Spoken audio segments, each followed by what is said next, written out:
নিজের ছেলেকে আব্বু এবং মেয়েকে আম্মু সম্বোধন করে ডাকা যাবে কিনা, খাওয়ার সময় সালাম দেওয়া যাবে কিনা, ঘুষ দিয়ে চাকরি নিলে সারা জীবন ইনকাম কি ঘুষের টাকার মতো হয়ে যাবে, আমার মেয়ের বয়স 3 বছর, সে আমার নামাজের আদায়ের সময় বারবার সামনে আসে, তাতে কি গুনাহ হবে, আমার নামাজ নষ্ট হবে কিনা। আমাদের দেশ সচরাচর দেখা যায় মৃত ব্যক্তিকে গোসল দেওয়ার পর গোসল দেওয়ার স্থানে 41 দিন পর্যন্ত কাউকে যেতে মানা করা হয়, সেখানে সন্ধ্যাবেলা 41 দিন পর্যন্ত আগরবাতি বা মোমবাতি জ্বালানো হয়, এটা কি শরীয়ত সম্মত? মৃত ব্যক্তির জন্য দোয়া করার সুন্নাহ পদ্ধতি কি? আবেগের বশে ফোনে দুজন কবুল বলে ফেলেছি, আমাদের কি বিয়ে হয়ে গিয়েছে, চোখের পাতায় আইলাইনার দেওয়া জায়েজ হবে কিনা, আমার ছোট বাচ্চা ঘন ঘন দুধ বমি করে, ছোট বাচ্চারই বমি গায়ে লাগলে সে কাপড় কি নামাজ হবে? নামাজে দাঁড়ানোর পর নাকি ডান পায়ের বুড়ো আঙ্গুল নাড়ানো যায় না, এটা কি সত্য? ফজর নামাজের আজানে আসসালাতু খায়রুম মিনান নাওম বলার সময় আমরা উত্তরে কি পড়ব?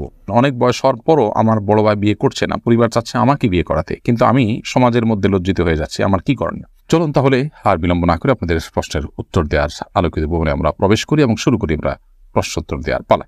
আবু রেজা ইনুর আপনি লিখেছেন, আমার ছোট বাচ্চা ঘন ঘন দুধ বমি করে, ছোট বাচ্চারই বমি গায়ে লাগলে সে কাপড় কি নামাজ হবে? বাচ্চা যদি বমি করে এবং সেটাতে আপনার কাপড় লেগে যায়, অবশ্যই যে অংশে লাগবে সে অংশ নাপাক হবে, অংশ আপনি ধুয়ে ফেলবেন, বাকি কাপড় পাক আছে বাকি থাকবে, যেটুকু লাগবে সেটুকু ধুয়ে ফেললে পাক হয়ে যাবে। এই যে সাথে আপনি লিখেছেন, পার্লারে কোকড়া চুল সোজা করলে কি গুনাহ হবে? কোকড়া চুল আপনার যদি মনে করেন যে এটা আপনার সৃষ্টিগত একটা সমস্যা, আপনার এটা রোগের মতো অস্বাভাবিকত্ব আছে এর মধ্যে, তাহলে সেক্ষেত্রে এটা সোজা করার জন্য আপনি চেষ্টা করলেন এবং ব্যবস্থা নিলেন, তাতে ইনশাআল্লাহ গুনাহ হবে না। রেজাউল আমিন আপনি লিখেছেন, অনেক বয়স হওয়ার পরও আমার বড় ভাই বিয়ে করছে না, পরিবার চাচ্ছে আমাকে বিয়ে করাতে, কিন্তু আমি সমাজের মধ্যে লজ্জিত হয়ে যাচ্ছি, আমার কি করণীয়? লজ্জিত হওয়ার কিছু নেই, বিয়ে বড় ভাইয়ের আগে ছোট ভাই করলে যে কোনো গুনাহ হয় এরকম না, এটাকে দোষণীয় মনে করাটা আমাদের সমাজের ত্রুটি বরং, অতএব সমাজের ভুল ভাঙার চেষ্টা করাটা দোষণীয় কিছু না। আপনার পরিবার যে আপনাকে বিয়ে করতে চাচ্ছে এটাই তো শুকর আদায় করার মতো বিষয়। যে অনেক পরিবার তো বড় ভাই বিয়ে না করলে ছোট ভাইকে আটকে রাখেন, আপনার বড় ভাই আটকাচ্ছে না, আমার মনে হয় আপনার বিয়ে করতে আগ্রহী হওয়া উচিত। নারুজ্জামান সরকার এর থেকে আপনি লিখেছেন, ঘুষ দিয়ে চাকরি নিলে সারা জীবন ইনকাম কি ঘুষের টাকার মতো হয়ে যাবে? না, ঘুষের টাকা দিয়ে ঘুষ দিয়ে যদি চাকরি নেন, চাকরিটা যদি হালাল হয় তাহলে আপনার সারা জীবনের ইনকামটাই হারাম হয়ে যাবে, ওটা সেরকম না। তবে ঘুষ দিয়ে চাকরি দিয়ে যে অন্যায় করেছেন সেটুকু আপনি হারাম কাজ করেছেন এবং তার জন্য আল্লাহর কাছে আপনাকে তওবা করতে হবে, ইস্তেগফার করতে হবে এবং গুনাহ থেকে বেরিয়ে আসার জন্য চেষ্টা করতে হবে। পরবর্তী যেন আর কখনো না হয় বল সে চেষ্টা করতে হবে, কিন্তু পরবর্তীর উপার্জনগুলো আপনার এর কারণে সবগুলো হারাম হয়ে যাবে না। শিহাব আপনি লিখেছেন, খাওয়ার সময় সালাম দেওয়া যাবে কিনা? খাওয়ার সময় সালাম দেওয়া নেওয়াতে মৌলিকভাবে কোনো অসুবিধা নেই, যদি ডিস্টার্ব ফিল না করেন যাকে সালাম দিয়েছেন তিনি, তাহলে সেক্ষেত্রে খাওয়ার ফাঁকে ফাঁকে আমরা কথা বললে সেটা যেরকম নাজায়েজ নয়, ঠিক সালাম আদান প্রদান করলে সেটা নাজায়েজ নয়। আমরা অনেকে মনে করি খাওয়া আর ইবাদত করা সমান, খাওয়া আর নামাজ পড়া সমান, এরকম অনেক মুখরোচক কথা বা অনেক বলি আমরা শুনতে পাই, এগুলোর কোনো ভিত্তি নেই।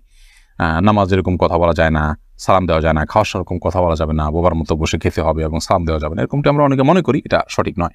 আশরাফুল হক শুভ আপনি জানতে চেয়েছেন, আমাদের দেশ সচরাচর দেখা যায় মৃত ব্যক্তিকে গোসল দেওয়ার পর গোসল দেওয়ার স্থানে 41 দিন পর্যন্ত কাউকে যেতে মানা করা হয়, সেখানে সন্ধ্যাবেলা 41 দিন পর্যন্ত আগরবাতি বা মোমবাতি জ্বালানো হয়, এটা কি শরীয়ত সম্মত? কোনো জায়গায় মৃত ব্যক্তিকে গোসল দেওয়া হলে সেখানে এই প্রথাটি আমাদের সমাজে অনেক ক্ষেত্রেই প্রচলিত আছে, যে আগরবাতি বা মোমবাতি ইত্যাদি সেখানে আপনার জ্বালানো হয় এবং সন্ধ্যাবেলা 41 দিন পর্যন্ত এই কাজটি করা হয়, কেউ সেখানে যেতে চাইলে নিষেধ করা হয়। এটি সম্পূর্ণ কুসংস্কার এবং এ ধরনের বিশ্বাসগুলো শিরকি বিশ্বাস, কুসংস্কারচ্ছন্ন বিশ্বাস, এর বেশিরভাগই এসছে হিন্দু সমাজ থেকে। একজন মুসলমানের এই সমস্ত কুসংস্কারকে বর্জন করা উচিত। যেখানে গোসল দেওয়া হবে সে জায়গার বিশেষ কোনো বিধান নাই, সেটা অন্য 10টা জায়গার মতোই একটি জায়গা। এমডি আরিফুল ইসলাম জানতেছেন, মৃত ব্যক্তির জন্য দোয়া করার সুন্নাহ পদ্ধতি কি? মৃত ব্যক্তির জন্য আল্লাহ তাআলার কাছে সাধারণভাবে দোয়া করবেন, আল্লাহ আপনি তাকে মাফ করুন, ক্ষমা করুন, ইস্তেগফার করবেন, কায়মন ওয়াক্কে আল্লাহর কাছে তার পক্ষ হয়ে সুপারিশ করবেন, ক্ষমা চাইবেন। এসএচ রুবেল, এছাড়া বিশেষ কোনো পদ্ধতি নেই, একত্র হতে হবে, লোকজন জড়ো করতে হবে, হুজুরদেরকে নিয়ে আসতে হবে, এমন কোনো কথা কোরআন হাদিসে আমাদেরকে বলা হয়নি। আমির আনুর আপনি লিখেছেন, চোখের পাতায় আইলাইনার দেওয়া জায়েজ হবে কিনা? আপনি আইলাইনার যদি দেন বা সাজসজ্জার জন্য দেন তাহলে সেক্ষেত্রে চোখের সৌন্দর্য বৃদ্ধি করার উদ্দেশ্যে দিতে পারেন, স্বামী থাকলে স্বামীকে প্রদর্শন করবার জন্য, কিংবা মাহারামদের সামনে শুধুমাত্র এটি প্রদর্শিত হবে। আর যদি রাস্তাঘাটে গাড়ি মাহারামদের সামনে এটি প্রদর্শন করার উদ্দেশ্য হয় বা ওপেন সবার জন্য আপনি নিজের সৌন্দর্যকে প্রকাশ করার উদ্দেশ্যে দিয়ে থাকেন, তাহলে সেক্ষেত্রে এটা নাজায়েজ এবং গুনাহ হবে।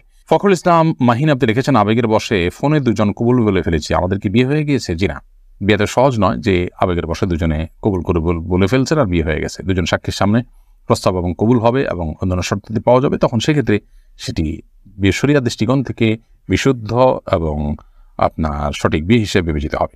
মাহমুদুল হাসান ভুঁইয়া আপনি জানতে চেয়েছেন, ফজর নামাজের আজানে আসসালাতু খায়রুম মিনান নাওম বলার সময় আমরা উত্তরে কি পড়ব? এক্ষেত্রে জমহুর ফুকাহা বা বেশিরভাগ ইমামগণের মত হলো সাদাকতা ওয়া বারারতা। আসসালাতু খায়রুম মিনান নাওম মানে হলো সালাত বা নামাজ, এটা ঘুম থেকে উত্তম। এটি যখন মুয়াজ্জিন বলবেন তখন তাকে বলতে হয় সাদাকতা ওয়া বারারতা, অর্থাৎ হে মুয়াজ্জিন তুমি সত্য বলেছ এবং ভালো বলেছ, ভালো কাজ করেছ। এই কথা বেশিরভাগ ফুকাহা একরাম বা জমহুর ফুকাহা একরাম বলতে বলেছেন মুয়াজ্জিনের জবাবে, এবং একটি রিওয়ায়াতে এটি এসছে, যদিও রিওয়ায়াতটা সনদকে অনেক মুহাদ্দিসগণ দাঈফ বলেছেন। আর এই কারণে অন্য একদল উলামা ইকরাম বলেন যে আসসালাতু খায়রুম মিনান নাওম যখন বলবো আমরা, মুয়াজ্জিন যখন আসসালাতু খায়রুম মিনান নাওম বলবে আমরাও আসসালাতু খায়রুম মিনান নাওম বলবো।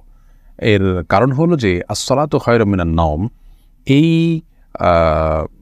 বাক্যটি মুয়াজ্জিনের বাক্য, আর এক্ষেত্রে নবী আলাইহিস সালামের সাধারণ যে নির্দেশনা বুখারী মুসলিমে আসছে যে ফাকুলু মিসলা মা ইয়াকুল ইযা সামি'তুমুন নিদা, যখন তোমরা মুয়াজ্জিনের আযান শুনবে ফাকুলু মিসলা মা ইয়াকুল মুয়াজ্জিন, তখন মুয়াজ্জিন যা বলবে হুবহু তোমরা তা বলো।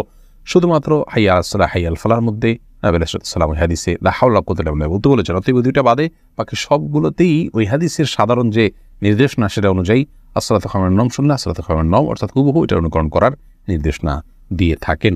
এসেছে রুবেল, আপনি জানতে চেয়েছেন আইডি থেকে নামাজে দাঁড়ানোর পর নাকি ডান পায়ের বুড়ো আঙ্গুল নাড়ানো যায় না, এটা কি সত্য? না, এরকম কোনো কথা আমাদের জানা নেই, প্রয়োজন হলে নাড়ানো যেতে পারে। সামি আপনি লিখেছেন মনের মধ্যে খারাপ চিন্তা আসলে কি করণীয়? মনের মধ্যে খারাপ চিন্তা যদি আসে তাহলে সেক্ষেত্রে প্রথমত সেখান থেকে নিজেকে সরাবার জন্য আপনার চেষ্টা করা। খারাপ চিন্তা যে কারণে আসে, যে জায়গায় গেলে আসে, বিচরণ করলে সেই জায়গাগুলোতে সরে আসা এটা কর্তব্য। আর আল্লাহ সম্পর্কে, আখিরাত সম্পর্কে বাজে চিন্তা ইত্যাদি অনেক সময় আসে, এরকম আসলে তাহলে সেক্ষেত্রে বাম দিকে 3 বার প্রতীকী থুতু ফেলে থু এভাবে 3 বার প্রতীকী থুতু ফেলা এবং আমানতু বিল্লাহি ওয়া রাসূলিহি পড়া এবং আউযু বিল্লাহি মিনাশ শাইতানির রাজিম পড়া, এগুলোর মাধ্যমে ইনশাআল্লাহ বিদিনিল্লাহ আমরা মনের বাজে চিন্তাকে দূর করার চেষ্টা করতে পারি। করির বেগম লিখেছেন আমার মেয়ের বয়স 3 বছর, সে আমার নামাজের আদায়ের সময় বারবার সামনে আসে, তাতে কি গুনাহ হবে? আমার নামাজ নষ্ট হবে কিনা? না, আপনার গুনাহ হবে না এবং আপনার নামাজ নষ্ট হবে না। তবে ছোট বাচ্চা আপনার নামাজের খুব বেশি সমস্যা তৈরি করবে এরকম মনে হলে অন্য কেউ থাকলে তাদেরকে দিয়ে তাকে ধরে রাখার বা তাকে নিয়ন্ত্রণ করার ন্যূনতম চেষ্টা করা উচিত।